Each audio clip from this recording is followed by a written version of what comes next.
Primero que todo, darle la bienvenida a todos los hermanos, amigos que se han conectado por primera vez, aquellos que han sido invitados por otros hermanos, aquellos que simplemente vieron la publicidad y el Señor los tocó para que estudiaran la palabra. Bienvenidos a la Escuela de Formación Bíblica La Piedra Angular. Somos una escuela que enseña la Biblia libro por libro, capítulo por capítulo y versículo por versículo, siempre que nos sea posible. La formación que queremos es que seamos formados en las escrituras, que no seamos diferentes, que no tengamos cada uno su propia visión o su propia perspectiva, sino que nosotros seamos formados con un solo libro, el libro de la palabra de Dios, lo que Dios nos ha revelado, lo que está escrito. Entonces existimos por la misericordia de Dios para hacer que las personas sean formadas en las Sagradas Escrituras y estudiamos cada libro de la Biblia con la mayor seriedad, con la mayor profundidad que Dios nos los permite en medio de muchas limitaciones, como las limitaciones que estamos teniendo, limitaciones para congregarnos, limitaciones para hacer de pronto una clase presencial, que es lo que más nos gusta hacer. Pero bueno, a través de este medio hemos podido llegar a otras personas y le damos gracias a Dios por sus vidas y por la vida de todas las personas que nos escuchan, que no están en Barranquilla, que están fuera de la ciudad, que están fuera de nuestro país, pero que estamos juntos, unidos por el amor que Dios ha puesto en nosotros hacia su palabra y hacia su verdad. Vamos a estudiar con la ayuda de Dios, con la guía del Espíritu Santo, vamos a estudiar este precioso libro que se llama Job, simplemente se llama Job, tiene el nombre de quizás el personaje principal. En la Biblia el personaje principal siempre es Dios y es algo que de pronto a nosotros se nos olvida. Eh, Hacer el enfoque correcto a la hora de estudiar un libro. Hay muchas formas de estudiar un libro desde diferentes perspectivas, es decir, estudiamos un libro y nos ponemos en los zapatos de Job, o estudiamos el libro y nos ponemos de pronto, tratamos de ponernos en la mente y en el corazón de Dios, o sea, ubicarnos en las reacciones de Dios, en lo que Dios quiere manifestar acerca de sí mismo y no solamente en las virtudes de el protagonista, entre comillas, porque como lo acabamos de decir, el protagonista siempre es Dios. El libro de Job, cierto, maneja uno de los temas que más nos inquietan a los creyentes, a los verdaderos creyentes. Hay un tema que nos inquieta y es el tema del sufrimiento, de por qué sufren los justos, y porque si nosotros hacemos una mirada honesta, tan honesta como la hizo Job en sus escritos, en las palabras con las cuales él se desahogó, nosotros nos vamos a dar cuenta que el sufrimiento de los justos es más notorio que el de los injustos, es decir, que son más las personas buenas que sufren que las personas malas, que por el contrario, a veces pareciera que los malos no sufren.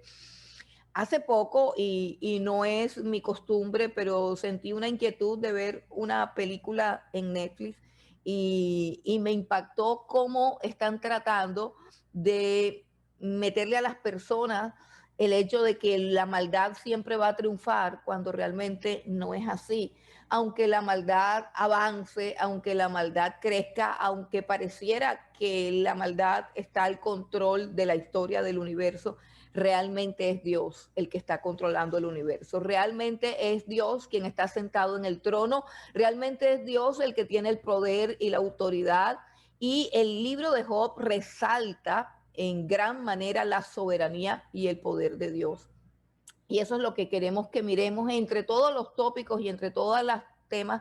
Es un libro muy rico, muy enriquecedor, muy edificante, porque nos muestra una cantidad de facetas de nuestra vida y no es que haya una respuesta exacta acerca de por qué sufren los justos, pero sí arroja mucha luz acerca del sufrimiento y nos capacita y nos prepara para asumir la vida y para asumir cualquier tipo de adversidad con, con la actitud que Dios espera que nosotros tengamos. Vamos entonces a estudiar este libro, el libro de Job. Vamos primero a mirar algunas cosas acerca del contexto histórico. La Biblia dice que los acontecimientos narrados en el libro de Job sucedieron en una tierra llamada Tierra de Uz, que corresponde geográficamente con el suroeste del Mar Muerto al norte de Arabia. Y eso significa que el libro de Job fue, o los acontecimientos narrados en el libro de Job tuvieron un contexto árabe y no un contexto hebreo. El libro de Job narra una historia muy, muy antigua, muchísimo más antigua que la historia de Israel. Cuando sucedieron las cosas narradas en el libro de Job, o mejor dicho, el patriarca Job, es antes que Abraham, es antes que el pueblo de Israel. En ese momento no existía el pueblo de Israel como tal, y el contexto que había era un contexto árabe, no existía el pueblo hebreo como tal. Entonces la tierra de Uz queda al suroeste del Mar Muerto y al norte de Arabia. Es importante que tengamos claro que a pesar de la forma literaria, poética, en que está escrito el libro de Job habla de un personaje real. Es decir, Job es un personaje real. Y sabemos que es un personaje real porque los profetas dan testimonio de él y también los apóstoles. Y además de eso, porque muchos escritos del Nuevo Testamento, como el libro de Romanos, como la carta a los Corintios, en muchos de los escritos se citan fragmentos del libro de Job. Pero primero quiero que vayamos a Ezequiel capítulo 14, el profeta Ezequiel capítulo 14, y buscamos los versículos 14 y 20. Profeta Ezequiel, capítulo 14, versículo 14. Dice la palabra de Dios: si estuviesen en medio de ella estos tres varones, Noé, Daniel y Job, ellos por su justicia librarían únicamente sus propias vidas, dice Jehová el Señor. Dios habló esta palabra a Ezequiel en un momento en que había enviado un juicio sobre Jerusalén porque se habían corrompido todos. Y esta es la frase con la que Dios le dice: mira, el pecado de Israel es tan grande, tan grande, tan grande, que ni siquiera con la presencia de estos tres varones, que son los tres varones más justos que ha habido en la historia, ni siquiera con la presencia de estos tres varones yo me retractaría de castigarlos. O sea, el pecado es tan grande y el castigo es tan inminente que ni que estuvieran en esta ciudad estos tres varones, Noé, Job y Daniel. Entonces Job es uno clasificado por Dios como uno de los tres varones más justos que existieron en el Antiguo Testamento. Y también en el Nuevo Testamento encontramos a Santiago el apóstol, en el capítulo 5, versículo 11, dice: he aquí tenemos por bienaventurados a los que sufren. Habéis oído de la paciencia de Job y habéis visto el fin del Señor, que el Señor es muy misericordioso y compasivo. Santiago utiliza la vida y el ejemplo de Job para darnos consuelo en nuestras tribulaciones, y nos dice que ya nosotros vimos cómo Job había padecido todas sus aflicciones, todas esas calamidades, con la paciencia que se requiere y que al final Dios lo había recompensado. Entonces, estos dos libros dan fe de que Job es un personaje real, que no es un personaje mitológico, que no es una leyenda, que no es una historia, que no es ni siquiera una parábola, sino que es una historia real.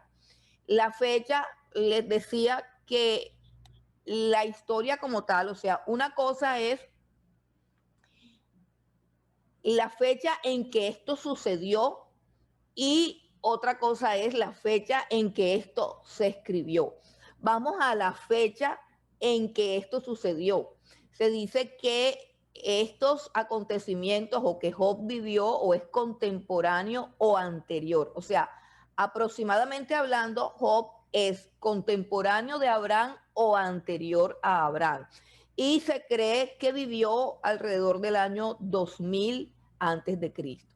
Eso es lo que se cree acerca de la fecha. Ahora, la fecha de la escritura es diferente. La fecha de la escritura tiene que ver con cuándo se escribió esto y quién lo escribió. No se sabe quién lo escribió, es un libro anónimo. No se sabe quién es el autor del libro de Job. ¿Por qué sabemos que Job fue anterior a Abraham o contemporáneo con Abraham? Por la longevidad de las personas de esa época. Por ejemplo, Job dice, cuando el libro termina, que después de su restauración, después de que Dios lo restauró, que quitó todo su sufrimiento y toda su aflicción, dice que después de eso vivió 140 años, lo que da un promedio de vida para Job de 200 años. Abraham vivió 170 años. Así que Job tiene que ser o contemporáneo de Abraham o, por el contrario, anterior a Abraham. Otro asunto que nos muestra la antigüedad de la vida de Job es que en ese tiempo la riqueza de un hombre era medida por su ganado, por las cabezas de ganado, porque la humanidad era básicamente agrícola y ganadera. Y la riqueza, es decir, la riqueza de una persona se medía por las cabezas de ganado, por el rebaño que tenía. Eso era lo que se contaba como riqueza. Además de eso, en esa época que comúnmente se llama la época patriarcal, o sea, de los patriarcas, o sea, del patriarca Abraham, en esa época no existía el sacerdocio establecido por Dios como el sacerdocio levítico como tal. Recuerden cuando vimos Génesis que aparece un sacerdote que no tiene ni principio ni fin, que es el sacerdote Melquisedec, que nos da una luz acerca de que existe un sacerdocio del cual la escritura no nos habla, pero que existía un sacerdocio. Bueno, en esa época los padres de familia que tenían temor de Dios o que conocían a Dios ejercían el sacerdocio familiar o patriarcal. De hecho, encontramos a un Abraham ofreciendo sacrificios a Dios, intercediendo por sus hijos, intercediendo por Sodoma, intercediendo por Ismael, intercediendo por Lot. Encontramos que ese era un tipo de sacerdocio. Él ejercía el sacerdocio familiar o patriarcal y eso es propio de esa época porque en la época del pueblo judío toda la historia se basaba en el pueblo judío, o sea, toda la historia bíblica a partir de la formación del pueblo judío cuando ellos salen de Egipto ya todo el mover de Dios gira en torno al pueblo judío y Dios establece el sacerdocio levítico como tal. Entonces el sacerdocio familiar desaparece. Por eso sabemos que Job es muy anterior a la formación del pueblo judío. Otro asunto muy frecuente de esa época histórica era las invasiones de los sabeos. Los sabeos eran unos pueblos árabes nómadas que invadían el territorio, que despojaban a las personas de sus, de sus, de sus riquezas, se apropiaban del territorio, o sea, era muy propio de esos tiempos los saqueos, las invasiones de pueblos bárbaros. Bueno, entonces tenemos también el uso del nombre Shaddai para Dios. Dios tiene muchos nombres y en el transcurso de la historia de su revelación, Él se revela con diferentes nombres. Por ejemplo, el nombre con que Dios se le revela a Abraham es el Shaddai, que significa el Todopoderoso, o el que sustenta, y que viene de una raíz hebrea Shad, que significa el que amamanta, y que es traducido como el que sustenta. El Shaddai es el nombre de Dios que significa el Todopoderoso. Y recuerden que eso tiene que ver con que Dios se le revela a Abraham diciéndole, hay algo imposible para Dios, refiriéndose a la esterilidad de Sara y a la vejez de sus cuerpos para engendrar un hijo. Entonces, él se manifiesta en esa época como el Shaddai, como el Todopoderoso. Más adelante, Al pueblo de Israel se le manifiesta como el gran yo soy o como Yahweh. Y ya encontramos como otro momento histórico ahí, pero el primer tiempo de revelación en la Biblia, Dios se manifiesta como el Todopoderoso, como el Shaddai, y ese es el nombre que se utiliza en el libro de Job. Ese es el nombre que se utiliza en el libro de Job. Vamos entonces a mirar otros detalles acerca del libro de Job. Vamos a mirar, por ejemplo, las características del libro. Bueno, el libro de Job pertenece a un grupo, a una clasificación en los libros de la Biblia como sapiencial y poético, sapiencial o de sabiduría. Se llaman libros didácticos o de sabiduría y se conoce como libros sapienciales y poéticos. ¿Cuáles son los libros sapienciales y poéticos? Job, Salmos, Proverbios, Eclesiastés y Cantares. Estos son libros que tienen sabiduría por un lado y tienen poesía también. Están escritos de manera poética. Job pertenece a esos libros. De hecho, cuando yo estudiaba, dábamos una materia entera que se llamaba literatura sapiencial o libros sapienciales y poéticos. Y en ese curso, o sea, con la misma intensidad horaria con que nosotros vamos a desarrollar el libro de Job, con la misma intensidad horaria se daba Job, Salmos, Proverbios, Eclesiastés y Cantares. Todos esos libros se daban como literatura sapiensal y poética. Prácticamente había una clase para estudiar el libro. Eso era una de las cosas que me parecían bien difíciles y bien complicadas porque Job es un libro muy profundo y si hablamos de salmos, yo jamás he dado salmos, he dado introducción a los salmos, pero salmos, ¿cómo podemos dar el libro de los salmos? Son 150 salmos y cada uno tiene una estructura y una enseñanza particular. Eso, los salmos definitivamente son para que se estudien a nivel personal uno por uno y tendríamos que un año entero estudiando los salmos. Bueno, el libro de Job es un libro que pertenece a la literatura sapiencial y poética. Recuerden que los libros todos tienen una clasificación. Hay libros históricos, hay libros poéticos y hay libros proféticos. Esas son las tres clasificaciones básicas de la escritura. En el Antiguo Testamento tenemos libros históricos como son el Pentateuco y todos los libros históricos. Tenemos libros poéticos como son estos que estamos estudiando, en particular el libro de Job, y tenemos libros proféticos que son todos los libros de todos los profetas mayores y menores que nosotros conocemos. Bueno, estructura del libro. Estructura del libro. El libro de Job tiene una estructura bien importante. Yo les decía a todos los hermanos o les escribía que esta primera clase es supremamente importante. ¿Por qué?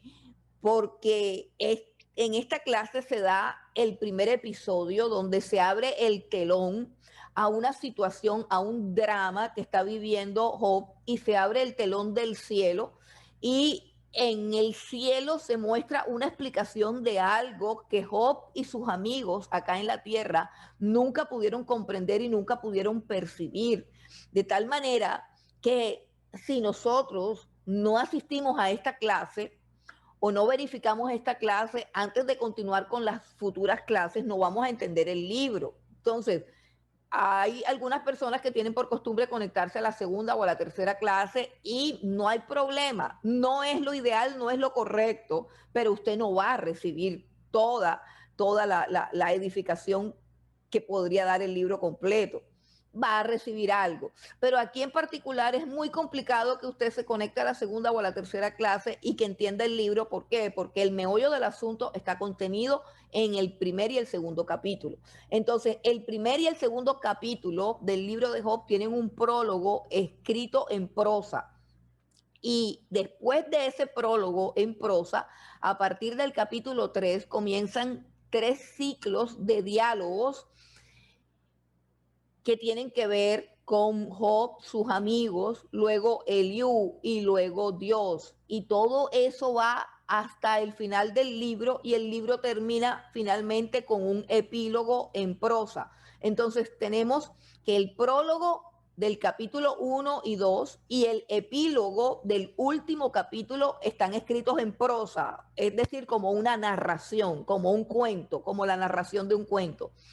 Pero al interior de eso y formando como un sándwich, por decirlo así, está formado, el libro de Job está formado por un sándwich, donde la primera etapa es un prólogo en forma de prosa, o sea, en una narrativa donde se explica todo y se comprende todo. Y la parte de abajo de la tapa del sándwich es el epílogo donde se muestra la restauración total de Job y cómo todo vuelve a la normalidad o aún a un estado superior de bendición y de prosperidad. Pero dentro de esas dos tapas del sándwich hay eh, unos capítulos escritos en poesía.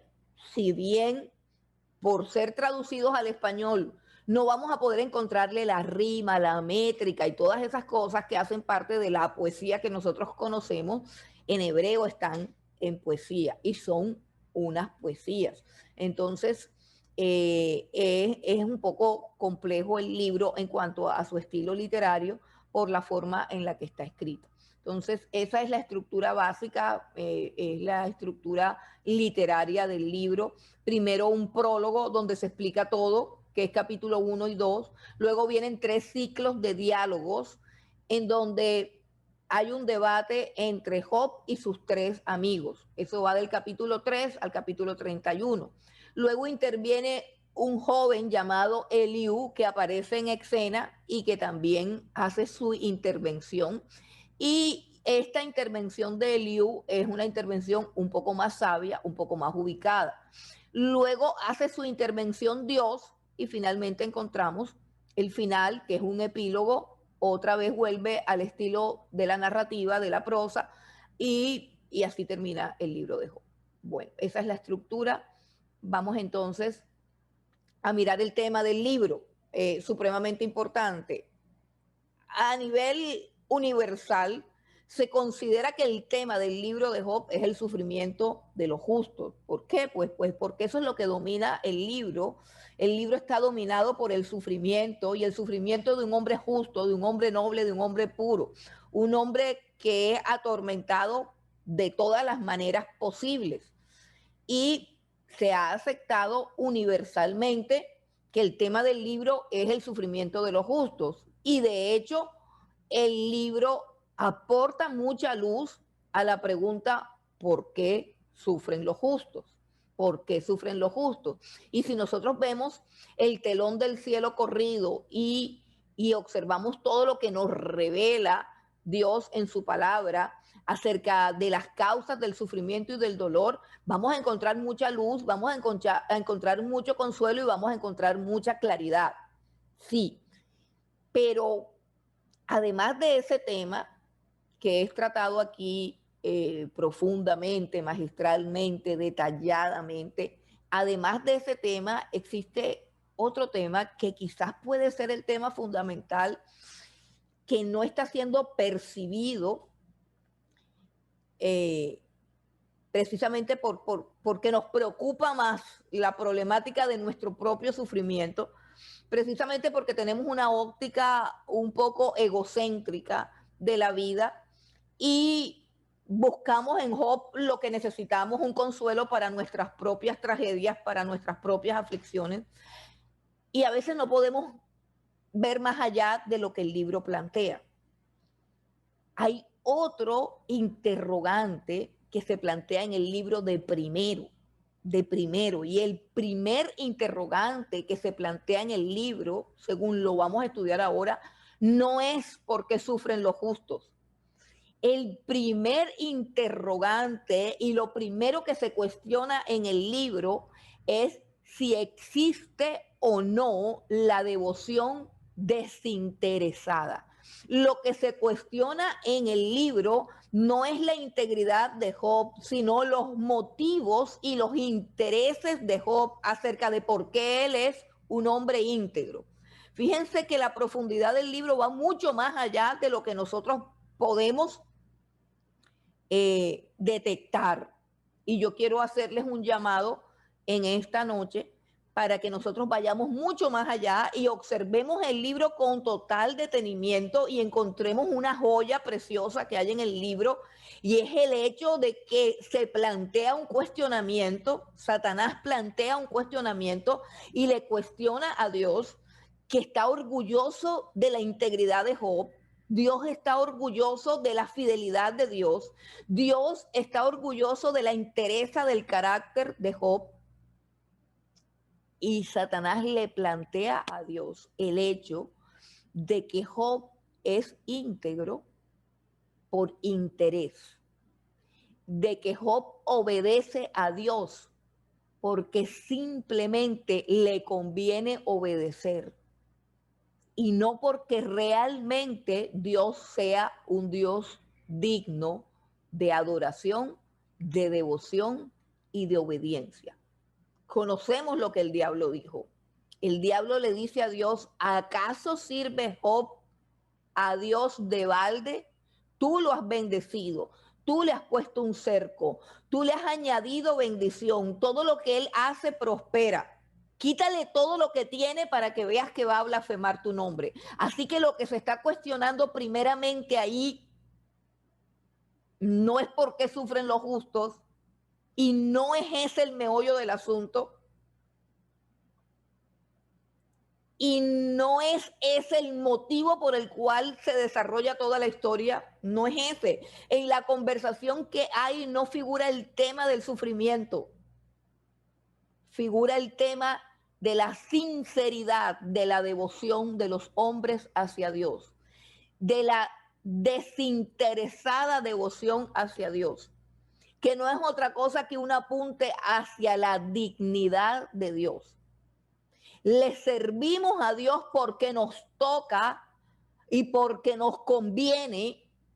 Le servimos a Dios para buscar sus favores y para buscar sus bendiciones, o honramos y servimos a Dios simplemente por la grandeza de su carácter y por el que Él es digno de la honra, de la gloria y del honor. Ese es el interrogante que hay allí. En otras palabras, el interrogante del libro es, o se podría plantear de la siguiente manera: ¿existe la devoción desinteresada? Si Dios, voy a formular la pregunta de otra manera, si Dios no te diera todas las bendiciones que tú tienes o que tú esperas que te dé, ¿seguiría siendo digno de adoración? ¿Seguiría siendo digno de honra? ¿Seguiría siendo digno de obediencia? Ese es el dilema del libro y ese es el conflicto que hay entre Dios y Satanás. Y lo que realmente prueba el libro, hermanos, lo que realmente prueba el libro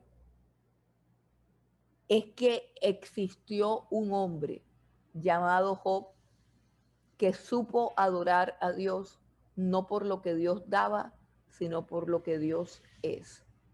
Ese es el tema culminante del libro. Ese es el punto a donde el libro nos quiere llevar. Es un cuestionamiento un poco aterrador, es un cuestionamiento que debe ir a nuestro corazón. Y sé que de pronto estamos abordando el libro con el deseo de encontrar la explicación a nuestros sufrimientos o a los sufrimientos de muchas personas que conocemos y sabemos que son nobles, que son buenas, que en nuestro corazón decimos, pero no se merecen eso, y de pronto estamos abordando este estudio del libro desde un enfoque humano, antropocéntrico, y yo quiero invitarlos a que abordemos el estudio de este libro desde un punto de vista teocéntrico. ¿Es Dios digno de ser adorado aunque no nos conceda lo que le pidamos?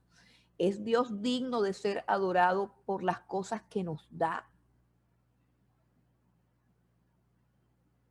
¿O Dios es digno de ser adorado simplemente porque Él en sí mismo es digno de toda la honra y de todo el honor? En otras palabras, lo que se puso en tela de juicio no era solamente la sinceridad de la devoción de Job, no. Lo que el diablo está retando, lo que el diablo está tratando de socavar es la dignidad de Dios, la grandeza de Dios. El diablo nos odia, pero el diablo era diablo antes de que nosotros existiéramos. Así que él no se convirtió en diablo por odiarnos a nosotros. Él se convirtió en diablo por odiar a Dios, por codiciar su trono y por considerar que el que debiera estar en el trono es él y no Dios. Y por eso el diablo quiere, desea resquebrajar la dignidad de Dios. Es el carácter de Dios y es su santidad, su justicia, su verdad, su hermosura, su dignidad, lo que Él quiere socavar. Y decirle a Dios, ¿sabes qué? Nadie te va a adorar por lo que tú eres. La gente te adora por lo que tú das. En otras palabras, tú eres un Dios que tienes que sobornar a tus criaturas para que tus criaturas te adoren, porque tú solo no te puedes por ti mismo ganarte la honra de tus criaturas. Es algo así de horrendo y es algo así de terrible. Es el carácter de Dios el que tiene que ser examinado en este momento cuando el diablo lo reta, cuando el diablo lo aborda, le está diciendo tú no eres una persona que realmente te amen por lo que tú eres, sino por simple interés. Y al hacer esto el diablo, quedamos nosotros también expuestos con el estudio de este libro a que examinemos a profundidad nuestros corazones, porque ciertamente Dios es bueno y sus bendiciones y sus favores son mayores que cualquier cosa que Él nos quite o que cualquier cosa por las que Él nos haga pasar. Pero la pregunta es, ¿podemos adorar a Dios solamente por lo que Él es? ¿O somos condicionales? Esa es la acusación de Satanás a Job. Y esa quizás sea la acusación que Él lanza acerca de cada uno de nosotros. Entonces vamos a ver si también nosotros pasamos la prueba como la pasó Job. Ok, llegamos al bosquejo del libro. Ahora sí llegamos al bosquejo del libro y entonces vamos, como les dije, vamos al prólogo que está en el capítulo 1 y vamos a leer el versículo 1 al 5. Libro de Job, capítulo 1, versículos 1 al 5.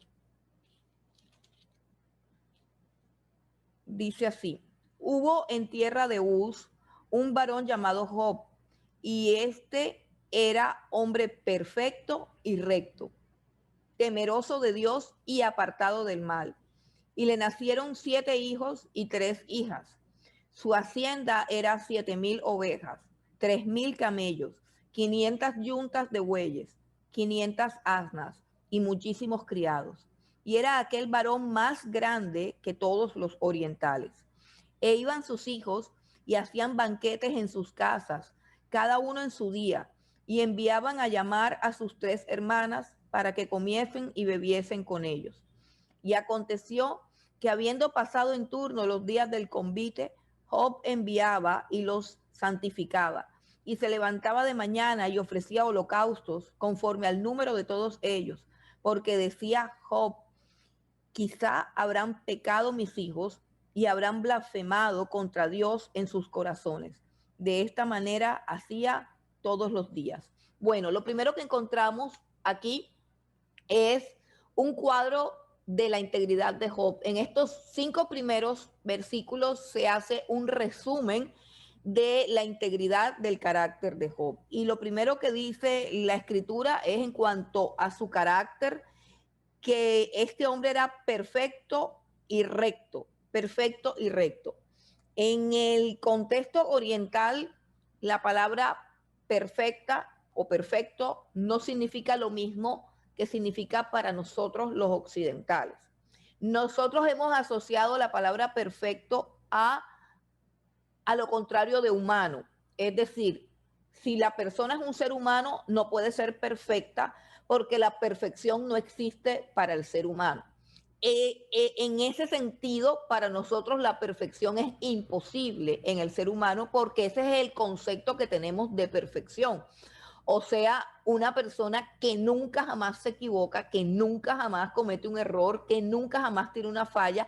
Eso es lo que nosotros entendemos como perfecto y por eso no podemos decirle a ningún hombre que es un varón perfecto. De hecho, doctrinalmente hablando, si ese fuera el significado de perfecto, la Biblia se estuviera contradiciendo aquí porque la Biblia dice que no hay justo ni aún uno, que no hay quien busque a Dios, o sea, que no existe un hombre sin pecado, que todos los descendientes de Adán, desde que Adán pecó, todos nacen en pecado. Entonces, si ese fuera el significado de perfecto, la Biblia se estuviera contradiciendo en este momento cuando dice que Job era un varón perfecto y recto. El asunto es que la palabra perfecto en el contexto oriental no significa que nunca se cometa un error, que nunca se tenga un defecto, que nunca se haga una equivocación. No significa eso. La palabra perfecto en el concepto oriental tiene que ver con el carácter y la madurez de una persona. Tiene que ver con una persona maduro, con algo o alguien que ha pasado por un proceso de desarrollo y que llega al punto de la madurez. La palabra perfecto se refiere a un fruto, por ejemplo, puede ser un mango, una fruta, una fresa, que comienza a crecer y está primero ahí verde en su capullo y luego va creciendo, luego con el sol se va colocando de un color más maduro hasta que el fruto llega a ser perfecto. Entonces, ese es el concepto. Ser perfecto es llegar a un punto de madurez emocional, moral, espiritual. La persona perfecta, según el concepto oriental, es aquella persona que va creciendo y que va asumiendo procesos en su vida de desarrollo.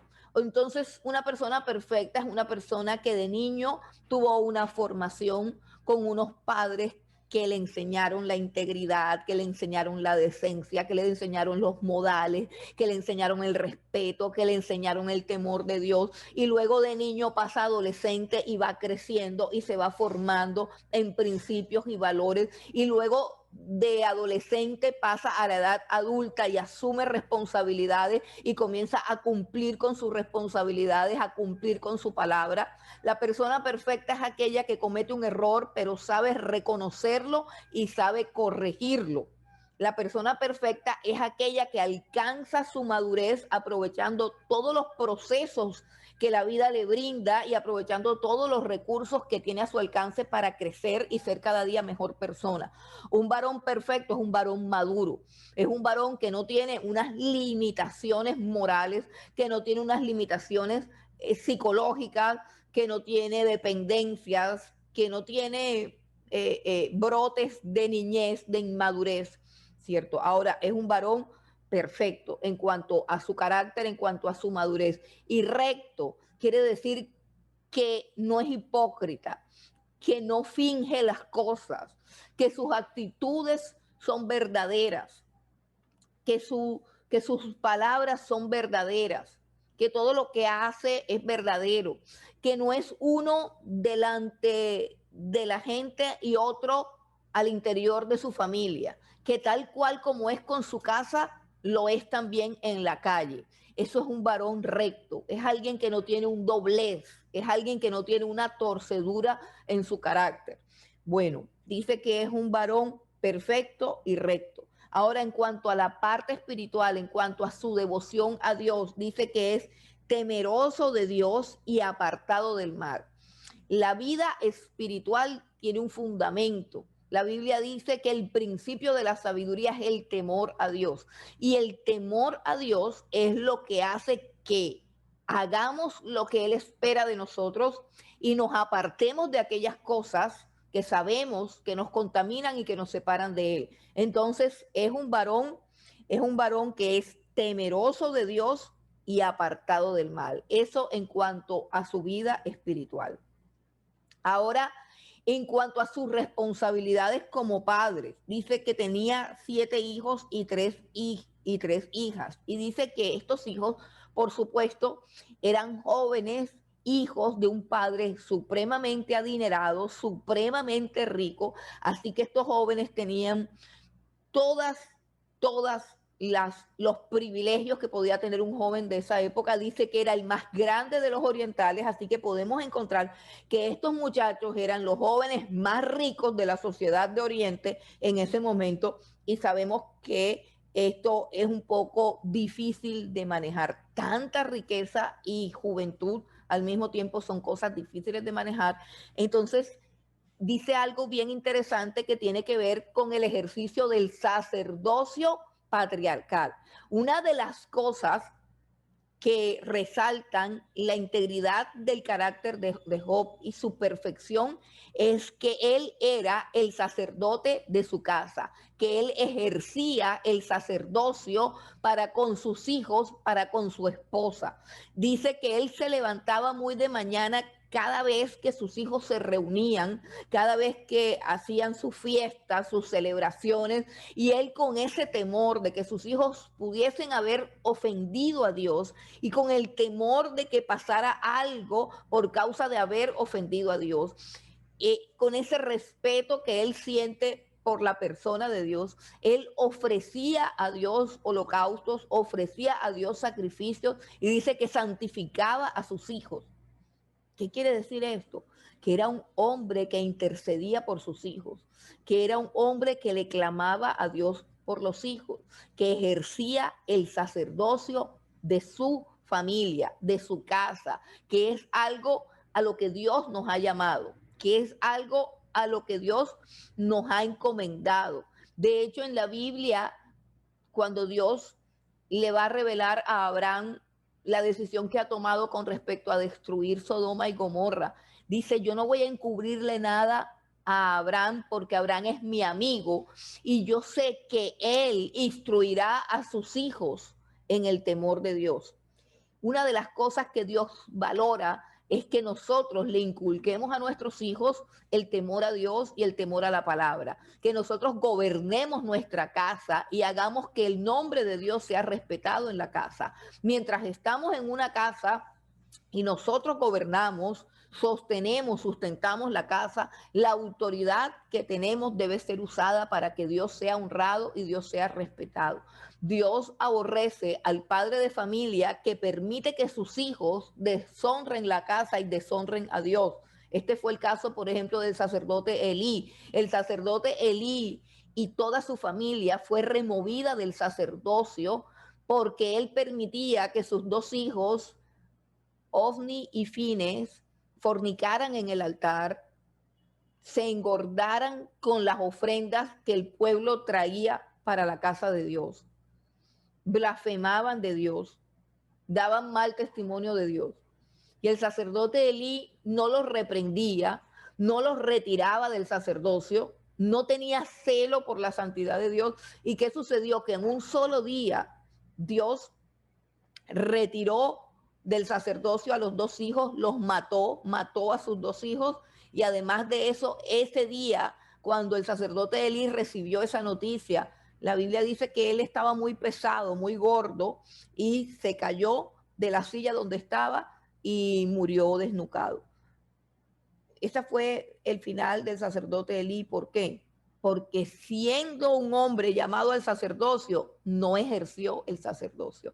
Entonces, este hombre, que es muy anterior, con una revelación que no podemos entender, pero sí podemos saber que era una revelación muchísimo menor, y por eso tenemos que sopesar nuestra responsabilidad delante de Dios cuando la Biblia dice claramente que nosotros somos real sacerdocio, nación santa, pueblo adquirido por Dios para que anunciemos las virtudes de aquel que nos llamó de las tinieblas a su luz, y que ese anuncio de las virtudes de Dios y ese sacerdocio tiene que ser ejercido primeramente en nuestros hogares y primeramente en nuestras casas.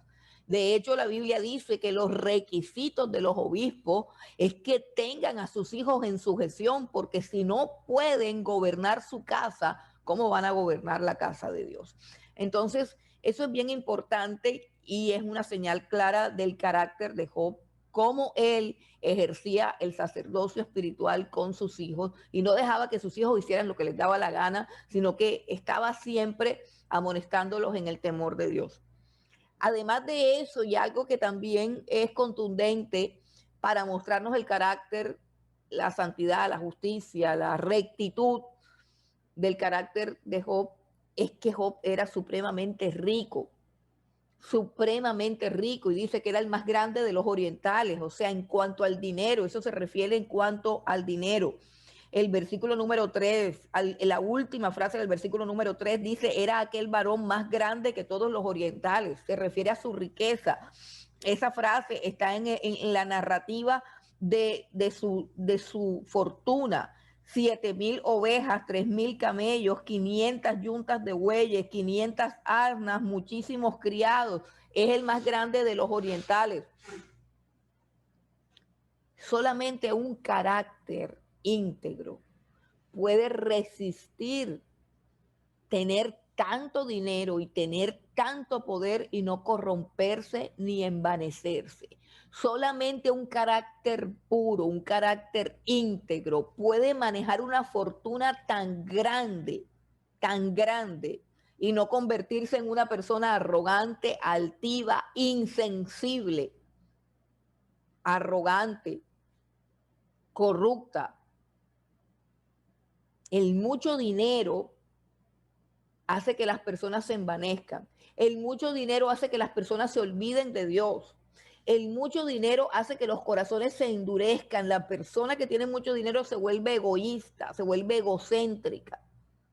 El dinero es quizás la prueba más difícil de atravesar por una persona íntegra. El dinero es algo supremamente poderoso para destruir al ser humano, para dañar su testimonio, para dañar su integridad. Y vemos que él, con todo ese dinero, recibe del mismo Dios un testimonio de que es un hombre íntegro y de que es un hombre justo. Y de esta integridad no solamente nos habla la narrativa bíblica como tal, sino que hay una manifestación divina, y nos vamos a adelantar un poquito al testimonio que da el mismo Dios en el versículo 8 del capítulo 1. Dice, y Jehová dijo a Satanás, ¿no has considerado a mi siervo Job, que no hay otro como él en la tierra, varón perfecto y recto, temeroso de Dios y apartado del mal? Este es el testimonio de Dios con respecto al carácter y a la vida de Job. Así que no es una narrativa, sino que el mismo Dios está afirmando que Job es íntegro, que Job es perfecto, que Job es recto, que Job es temeroso de Dios y que es apartado del mal. Es el mismo testimonio de Dios. Pero hay algo todavía más importante, y es que el diablo no tiene un argumento, no tiene una sola acusación moral contra Job.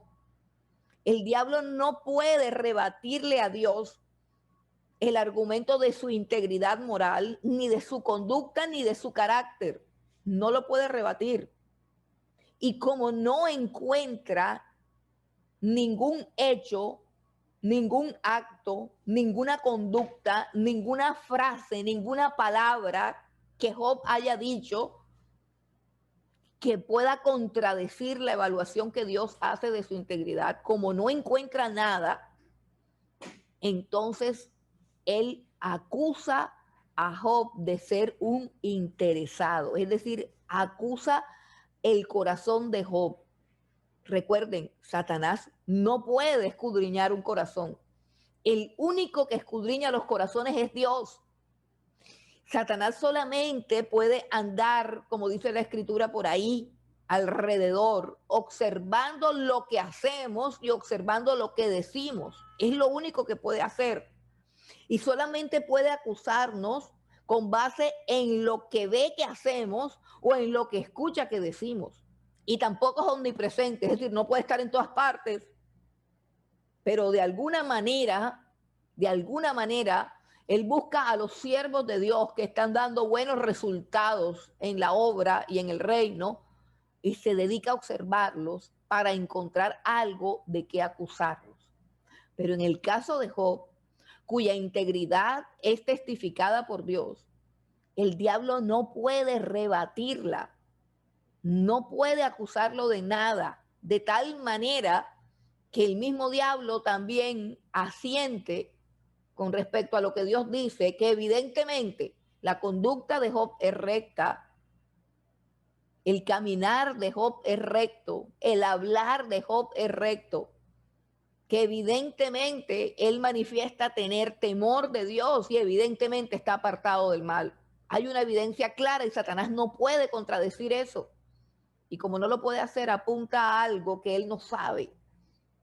Se mete en un terreno que él no conoce y es el terreno de las intenciones del corazón. Y dice, él no te sirve de balde, él te sirve por interés. Lo acusa de ser un interesado. En otras palabras, lo que pone en tela de juicio es la sinceridad de su piedad. Entonces, por lo pronto, tenemos que Job es un hombre intachable, que Job es un hombre irreprensible y que ni siquiera Satanás tiene una acusación que tenga que ver con su vida, con su conducta, con sus obras, ni con sus palabras. Bueno, continuamos con el prólogo, que es el dilema central. Entonces, ahora viene el debate entre Dios y Satanás. Y a este punto tenemos que estar bien atentos porque este es el corazón del libro de Job y es la explicación del propósito del libro y de todo lo que está escrito más adelante. Entonces vamos a leer del versículo 6 al versículo 12. Dice, un día vinieron a presentarse delante de Jehová los hijos de Dios, entre los cuales vino también Satanás. Y dijo Jehová a Satanás, ¿de dónde vienes? Respondiendo Satanás a Jehová dijo, de rodear la tierra y de andar por ella. Y Jehová dijo a Satanás, ¿no has considerado a mi siervo Job, que no hay otro como él en la tierra, varón perfecto y recto, temeroso de Dios y apartado del mal? Respondiendo Satanás a Jehová dijo, ¿acaso teme Job a Dios de balde? ¿No le has cercado alrededor a él y a su casa y a todo lo que tiene? Al trabajo de sus manos has dado bendición. Por tanto, sus bienes han aumentado sobre la tierra. Pero extiende ahora tu mano y toca todo lo que tiene, y verás si no blasfema contra ti en tu misma presencia. Y dijo Jehová a Satanás, he aquí todo lo que tiene está en tu mano, solamente no pongas tu mano sobre él. Y salió Satanás de delante de Jehová. Bueno, tenemos aquí varios dilemas. El primero es que la Biblia dice que los hijos de Dios vinieron a presentarse delante de Jehová. Y hay dos cosas aquí centrales. Aquí dice, entre los cuales vino también Satanás. Dice, entre los cuales vino también Satanás.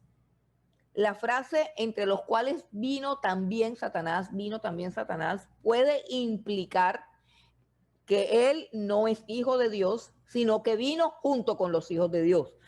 Pero también puede implicar el hecho de que el carácter de los que están llegando ante Dios son hijos de Dios en cuanto a creación, son hijos de Dios en cuanto a son criaturas creadas por Dios. Eso y en ese punto se puede decir que Satanás es hijo de Dios en cuanto que fue creado por Dios. Satanás no se creó a sí mismo, Satanás es un ángel, es una criatura. Se puede decir que los ángeles al ser criaturas de Dios, son hijos de Dios porque fueron hechos por Dios, pero recuerden que no tienen la naturaleza divina y que tampoco fueron creados a imagen de Dios, que pertenecen a un orden diferente, el orden angelical, una clasificación diferente de seres. Se les puede llamar a ellos hijos de Dios, la Biblia los llama hijos de Dios, pero en un sentido de creación, de criatura, de que son hechos por Dios. Sin embargo, el hecho de que diga que Satanás viene también en medio de ellos, da mucho a pensar de que el escritor no está considerando que Satanás sea uno de ellos, sino que vino también con ellos, que es diferente. En todo caso, Satanás fue creado por Dios, creado bueno, creado santo, creado puro, creado en hermosura, creado en santidad, creado en belleza, y luego se corrompió. Y ahora está en esa posición que tiene por culpa de su pecado o de su transgresión. Bueno, él llega. Es importante entender lo que la Biblia nos está diciendo es que tiene acceso al trono de Dios. Ahora, otra cosa que tenemos que entender, Dios le hace una pregunta, ¿de dónde vienes?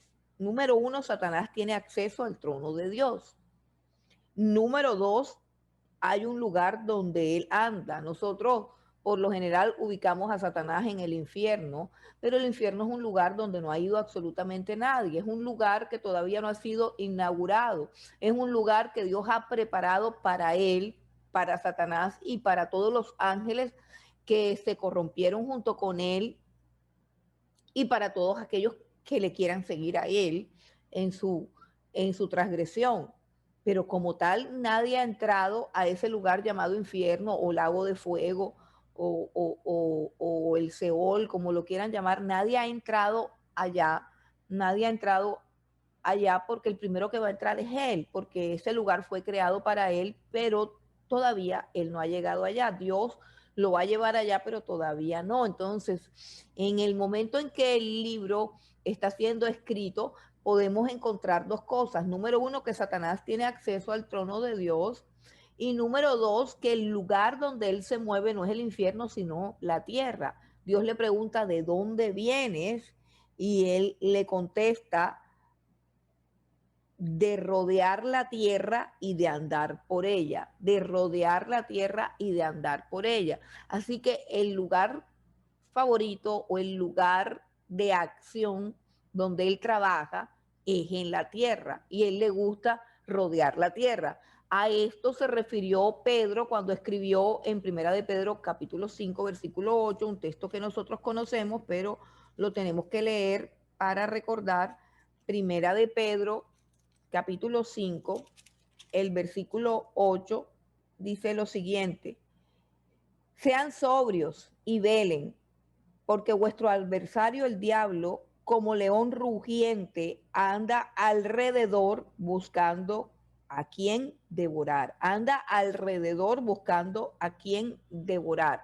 Vamos a leer hasta el 10. Dice, al cual resistid firmes en la fe, sabiendo que los mismos padecimientos se van cumpliendo en vuestros hermanos en todo el mundo.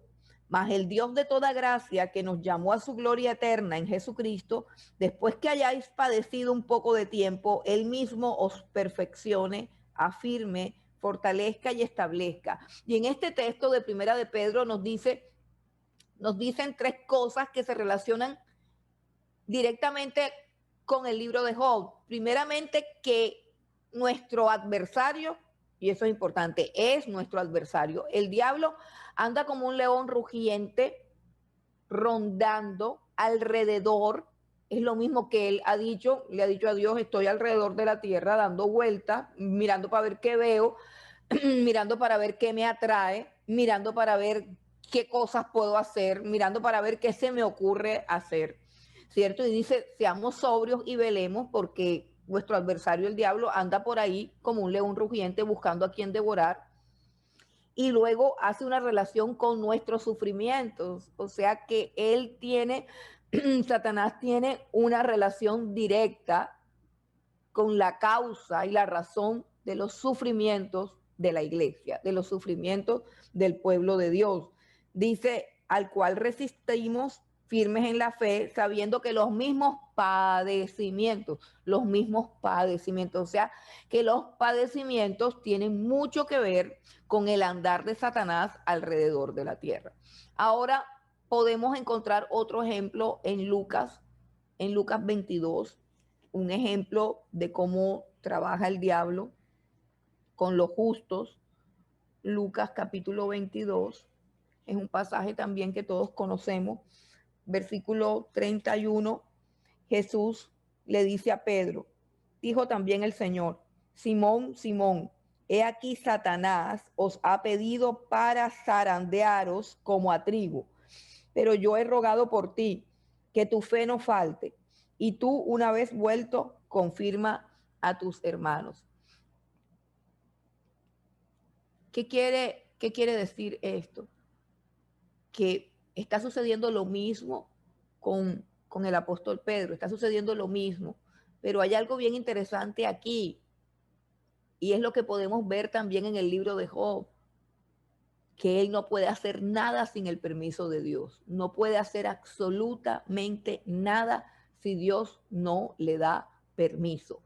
Él tiene que someterse a la soberanía de Dios. Así que este libro nos habla de que el trono de Dios está firme y nosotros podemos descansar y nosotros podemos entender que la promesa que está en Romanos capítulo 8, que dice que para los que aman a Dios todas las cosas nos ayudan a bien, es una promesa firme y es una promesa real porque está basada en el trono y en la soberanía de Dios, donde no nos puede suceder nada que Dios lo permita. Y si Dios lo permite es porque de una manera que quizás no podemos entender, redundará para nuestro bien. Vamos también a 2 de Corintios 2:11 para que veamos que también el apóstol Pablo tuvo esta experiencia de ser quebrantado o de ser azotado por Satanás. En 2 de Corintios capítulo 2 versículo 11. Vamos a leer desde el 10 para que entendamos a qué se refiere el apóstol Pablo. En el versículo 10 dice, y al que vosotros perdonáis, yo también, porque también yo lo he perdonado.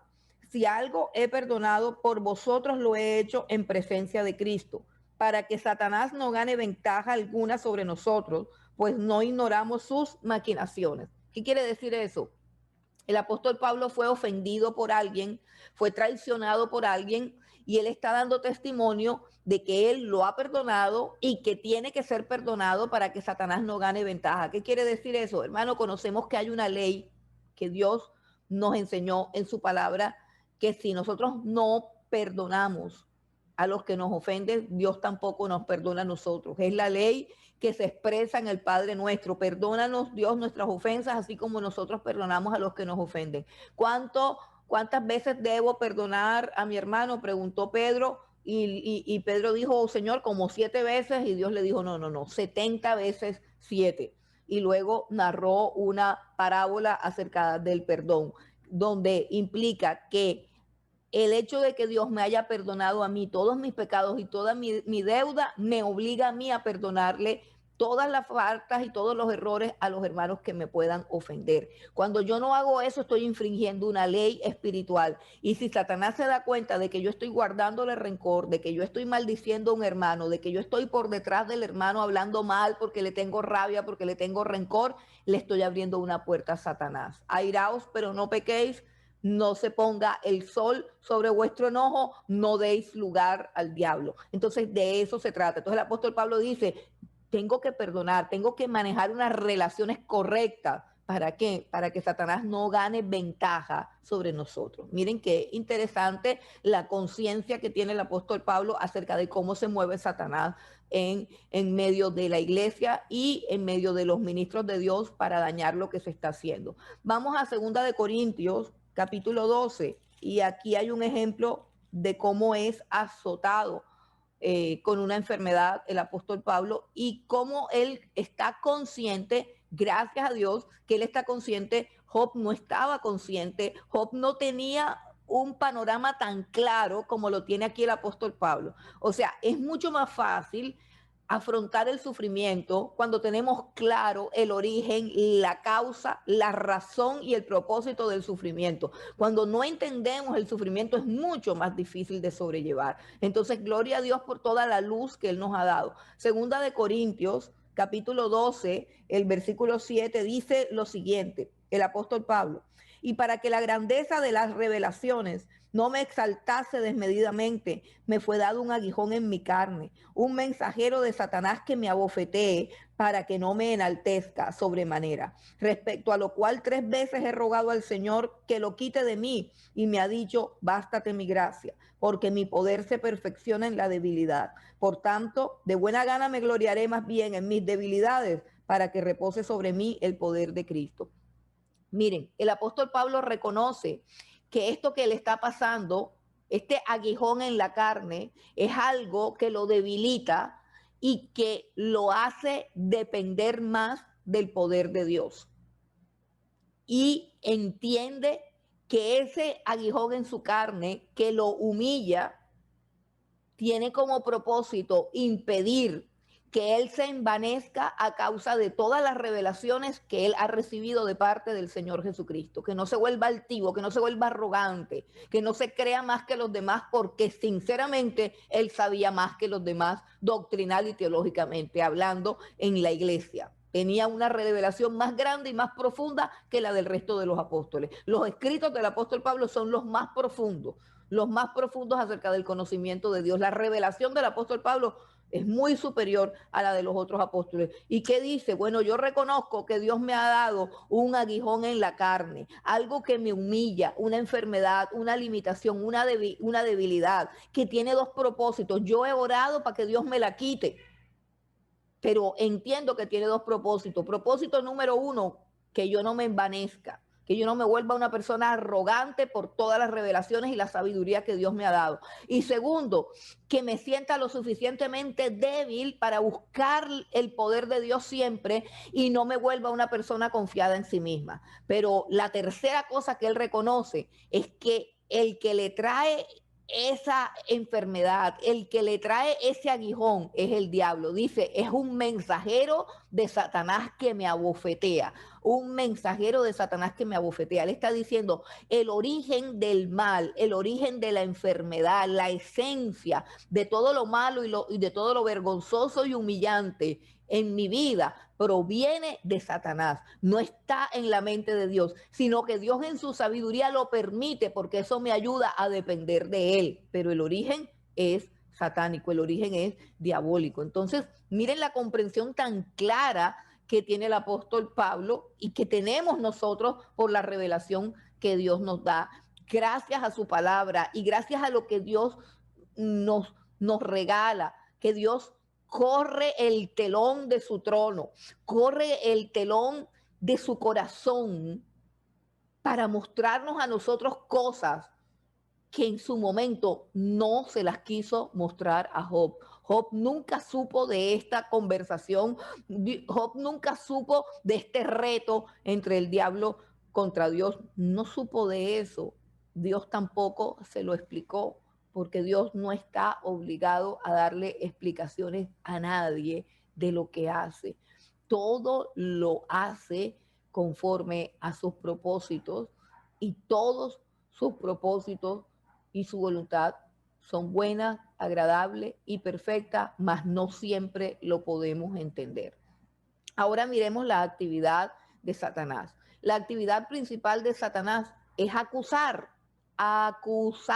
Él es el acusador. ¿Por qué? Porque nosotros somos el pueblo de Dios que ha sido justificado. Ojo que este es un principio. El pueblo de Dios ha sido justificado. Y somos justificados porque por la fe, no por nuestra conducta.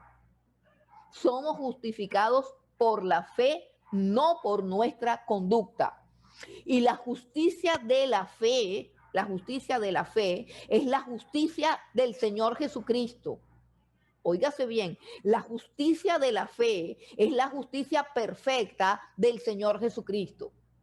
Y esa justicia perfecta es la que nos libra de la condenación del pecado, de la muerte y de todas las cosas malas que engendró el pecado. Ahora, ¿qué es lo que pretende hacer Satanás a través del sufrimiento y a través del dolor? Socavar la fe. ¿Por qué? Porque nuestra fe es nuestra justicia. Nosotros tenemos fallas morales, errores, equivocaciones. Nuestra conducta no es perfecta. Nuestra conducta no es intachable. Nuestra justicia está determinada por nuestra fe en el Señor Jesucristo y en su palabra. Es la justicia de la fe. Y esa justicia de la fe es una justicia perfecta. Así lo expresó el apóstol Pablo en su carta a los romanos.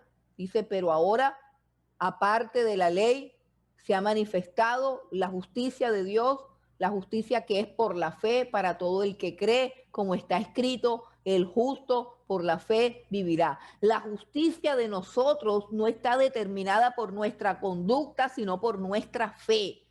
Y el diablo sabe que no es nuestra conducta la que tiene que atacar, porque no es nuestra conducta la que nos condena, sino que él quiere o pretende socavar nuestra fe, porque si nuestra fe desaparece, desaparece también nuestra justicia. Así que hay también un debate adicional implícito en el libro de Job, y es el debate acerca de la justicia indestructible de la fe.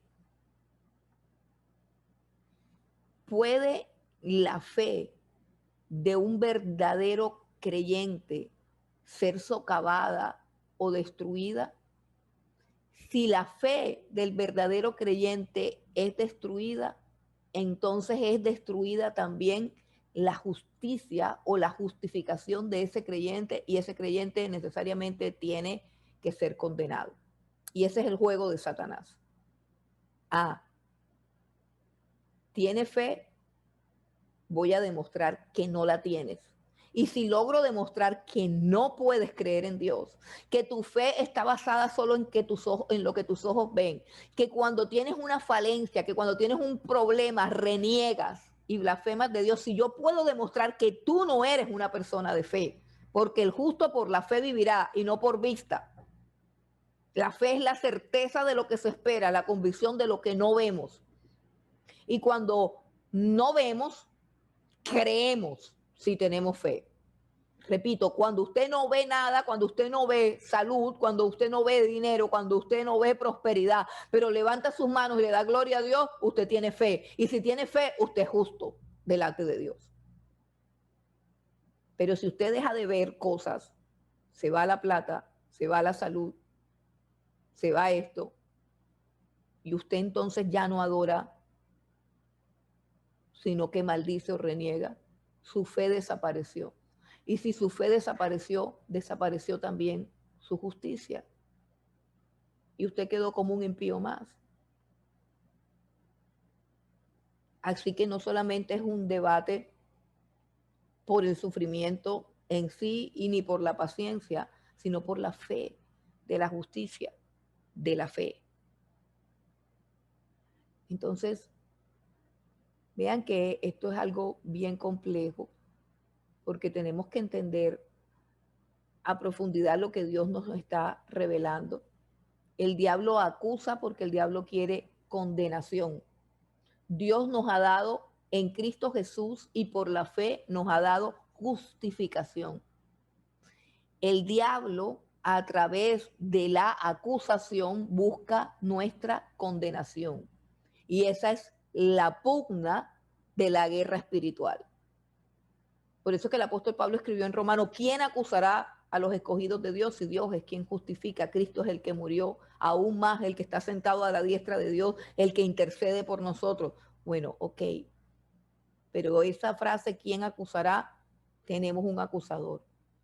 Por eso, hermanos, hago el paréntesis que siempre hago. Nunca acuse a ningún creyente de nada. Vea lo que vea, confróntelo personalmente, pero no acuse a los creyentes, no acuse a los siervos de Dios. Usted no conoce la obra que Dios está haciendo en cada uno de nosotros para que seamos mejores. Usted no conoce la fe que justifica. No podemos acusar a ningún hermano. Tenemos un proceso que Dios nos ha mostrado. Si tu hermano peca contra ti, ve tú aparte, a solas, y reconviene a tu hermano, reprende a tu hermano. Si no, ves con 2 testigos. Si no, entonces díselo a la iglesia. Y si no, considera que es un impío. Pero nunca acuses a nadie. Nunca acuses a nadie frente a los demás. Ok, el diablo tiene como actividad principal acusar al pueblo de Dios. Apocalipsis capítulo 12, versículo 10. Dice, entonces oí una gran voz en el cielo que decía, ahora ha venido la salvación, el poder y el reino de nuestro Dios y la autoridad de su Cristo, porque ha sido lanzado fuera el acusador de nuestros hermanos, el que los acusaba delante de nuestro Dios día y noche.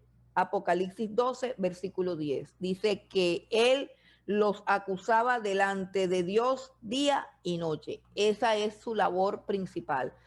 De esto nos habla también Primera de Juan, capítulo 2, versículo 1. Ahí cerquita al Apocalipsis encontramos la primera carta del apóstol Juan. En el capítulo 2, versículo 1 dice, hijitos míos, estas cosas os escribo para que no pequéis. Y si alguno hubiere pecado, abogado tenemos para con el Padre a Jesucristo el justo. Dice, no pequéis. No pequéis. ¿Y por qué no se puede pecar? Dice, si alguno hubiere pecado, abogado tenemos. ¿Y por qué necesitamos un abogado que nos defienda? Porque inmediatamente que pecamos, hay una acusación formal contra nosotros frente al trono de Dios. Ojo, inmediatamente que pecamos, inmediatamente que las tinieblas descubren que hemos pecado, sube al trono un emisario de Satanás para presentar una acusación contra nosotros frente al trono de Dios. Una acusación que le otorga a Satanás derechos sobre nuestra vida. Hemos infringido la palabra de Dios, hemos infringido la ley, sus mandamientos, y recibimos una acusación, y por eso dice, por favor, no pequen, no pequen, no andes en la dimensión del diablo, apartado del mal, temeroso de Dios, así debes conducirte. Apártate del mal, apártate de lo malo, no coquetees con el pecado, apártate. ¿Por qué? Porque cuando caigas en el pecado, porque el diablo está anhelando que tú caigas en el pecado, irá derechito a acusarte ante el trono de Dios. Entonces, ¿qué dice Juan? Bueno, si esto sucedió ya, dice, abogado tenemos para con el Padre a Jesucristo el justo. Hay que confesar los pecados. Hay que pedirle a Dios que con su sangre nos limpie y nos purifique. ¿Por qué? Porque hay quien nos acusa delante de su trono. Su actividad principal es acusar. Bueno, tenemos también otro texto en Santiago capítulo 4, versículo 7, ese también habla de Satanás, no habla exactamente de la acusación, pero vamos a leerlo porque habla de lo que hace Satanás en nuestra vida. Santiago capítulo 4, versículo 7 dice, someteos pues a Dios. ¿Qué significa eso? Obediencia. Someteos pues a Dios. ¿Qué significa? Obediencia. Resistid al diablo y huirá de vosotros. Someteos pues a Dios, resistid al diablo y huirá de vosotros. Obediencia, obediencia. Es lo que espanta al diablo. Someteos pues a Dios. Hay gente que se dedica a reprender el diablo, pero no está sometida a Dios. Tenemos que estar sometidos a Dios y una vez sometidos a Dios, el diablo huirá de vosotros. ¿Cómo huyó el diablo? ¿Cómo se apartó Satanás de Jesucristo cuando lo estaba tentando en el desierto después de los 40 días de ayuno? porque el Señor Jesús se sometía a la palabra de Dios. Está escrito también, no solo de pan vivirá el hombre, se sometía a la palabra. No que tírate de aquí, que los ángeles te van a agarrar para que tu pie no tropiece en piedra. Está escrito, no tentarás al Señor tu Dios. No que adórame, que yo te voy a dar todos los reinos del mundo. Está escrito, al Señor tu Dios adorarás y solamente a Él servirá. ¿Qué está diciendo Jesús? Me someto a la palabra de Dios, no a las insinuaciones tuyas. Entonces, someteos pues a Dios, resistid al diablo y Él huirá de vosotros. Bueno, finalmente, ¿cuál es el propósito de Satanás? Isaías, vamos a Isaías, capítulo 14, versículo 12, para que entendamos que él está contendiendo con Dios acerca del carácter de Dios, acerca de la dignidad de Dios. Isaías 14, versículo 12, dice, ¿cómo caíste del cielo, oh lucero, hijo de la mañana? Cortado fuiste por tierra, tú que debilitabas a las naciones. Tú que decías en tu corazón, subiré al cielo, en lo alto, junto a las estrellas de Dios, levantaré mi trono y en el monte del testimonio me sentaré a los lados del norte, sobre las alturas de las nubes subiré y seré semejante al Altísimo. Mas tú derribado eres hasta el Seol, a los lados del abismo. El propósito de Dios, de Satanás, es ocupar el trono de Dios. Y por eso él apunta siempre a la dignidad del carácter de Dios. Por eso lo que él quiere probar es que Dios no puede ser adorado por su misma esencia santa y justa, sino que tiene que ser adorado por los intereses que tenemos acerca de sus bendiciones. Bueno, esa es la primera parte del debate entre Dios y Satanás, o más bien ese reto que le hace Satanás a Dios en cuanto a la, a la, en cuanto a la integridad de Job. Eh, vamos a mirar ahora, vamos a mirar ahora lo que sucede, ¿cierto? Una de las cosas que tenemos que tener en cuenta primero es que no puede hacer nada el enemigo si Dios no se lo permite. El enemigo no puede hacer nada si Dios no se lo permite. Cuando los discípulos le dijeron a Jesús, Señor, enséñanos a orar, Jesús contestó dándonos el modelo del Padre Nuestro, donde él decía, Padre, ustedes pues orarán así, Padre nuestro que estás en los cielos, santificado sea tu nombre. La principal petición debe ser la santidad de su nombre.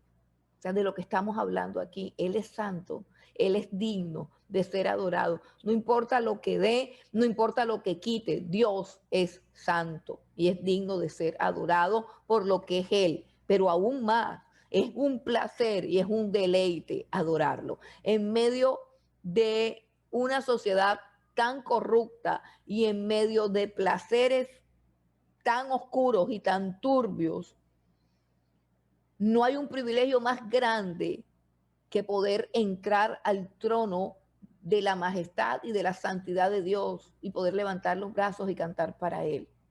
Eso es un privilegio que vale más que todas las bendiciones que podamos tener. De hecho, un salmista dice, tú eres mi porción, tú eres mi herencia y fuera de ti nada deseo en la tierra. El que conoce a Dios sabe que Dios en sí mismo es un tesoro más grande que todas las bendiciones que Él nos pueda dar.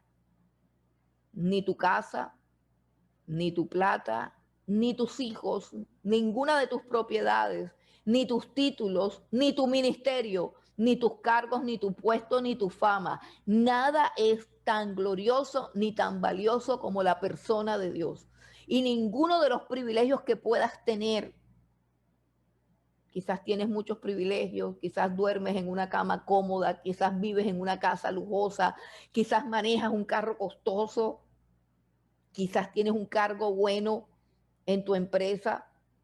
Estoy hablando con las personas que tienen muchos privilegios. Ninguno de esos privilegios puede compararse a tener acceso al trono de la gracia y a poder adorarlo, conocerlo, entenderlo, escuchar su voz, poder disfrutar de la gloria de Dios aquí en la tierra, de una manera quizás parcial, de una manera quizás como que por espejo, dice el apóstol Pablo, ahora vemos como por espejo, o sea, la gloria de Dios la estamos viendo como a través de un espejo, pero ya a través de un espejo ya es demasiado glorioso ver lo que vemos frente a una humanidad que está esclavizada por el pecado, esclavizada por la vanidad, frente a una humanidad que está con sus ojos enceguecidos por la avaricia y por la codicia, persiguiendo placeres que deben ser considerados como basura al compararlos con el conocimiento del Señor Jesucristo y de su bendita palabra. Entonces, la pregunta que nos tenemos que hacer es ¿por qué adoramos a Dios? ¿Por qué le tememos y por qué le servimos? Y les decía que en este curso aprendemos que no nos puede pasar nada malo, que Dios en su infinita misericordia no lo permita, sabiendo Él en su infinita sabiduría que es para nuestro bien. Así que podemos estar confiados, podemos descansar, podemos confiar en Dios, porque esa es la esencia de la fe, que podamos confiar en Él, que podamos confiarle nuestra vida a Él, que podamos andar en el temor de Dios y apartarnos del mal, no para que Él nos bendiga, sino porque Él es digno de honra, de gloria y de honor. Es decir, yo tengo que aprender, vamos a decirlo en términos más sencillos, yo tengo que aprender a portarme bien para que Dios sea glorificado por mi vida. Por eso dice el Padre nuestro, santificado sea tu nombre. La única manera de santificar el nombre de Dios es con nuestra vida de integridad y de rectitud. Pensemos por un momento en la integridad de Job y en lo orgulloso que estaba Dios y en lo confiado que está Dios de que Job escuche bien, que el carácter de Job, que la fe de Dios puede resistir el embate de Satanás. Miren qué tremendo, hermano. Tienes una fe a prueba de balas, tienes una fe a prueba de dardos, a prueba de flechas, a prueba de tribulaciones. Esa es la pregunta que tenemos que hacernos. Y aún así, hermanos, aún así, debemos ser prudentes con toda esta temática, porque a nadie le gusta el dolor ni la aflicción, y ninguno de los que estamos conectados hoy aquí, ni yo que estoy dando la clase, quiero que me pase nada de lo que le pasó a Job. Pero también cuando el Señor Jesús nos enseñó a orar, decía que venga tu reino, que se haga tu voluntad en el cielo y en la tierra. Y decía, danos hoy nuestro pan de cada día, perdona nuestras ofensas y líbranos del mal. Líbranos del mal y no nos metas en tentación. Miren todo lo que Jesús abarca en una oración para decirnos qué es lo más importante que tenemos que buscar. Número uno, busquemos la gloria de Dios, busquemos la santidad de su nombre, busquemos honrarlo, busquemos exaltarlo con nuestras vidas, busquemos que su reino venga a nuestras vidas, a nuestras casas, a nuestros hijos, sí, sí, pero también pidámosle, primero, que no nos falte nada, segundo, que Él nos perdone, tercero, que nos ayude a perdonar, cuarto, no nos metas en tentación, es decir, es una forma de decir, a ver cómo yo lo entiendo, Dios, cuando Satanás vaya a tu trono a acusarme, por favor perdona mi pecado y no me entregues para ser probado, no me entregues para ser tentado. Perdóname, Dios. Líbrame de ser tentado por el diablo. y líbrame del mal.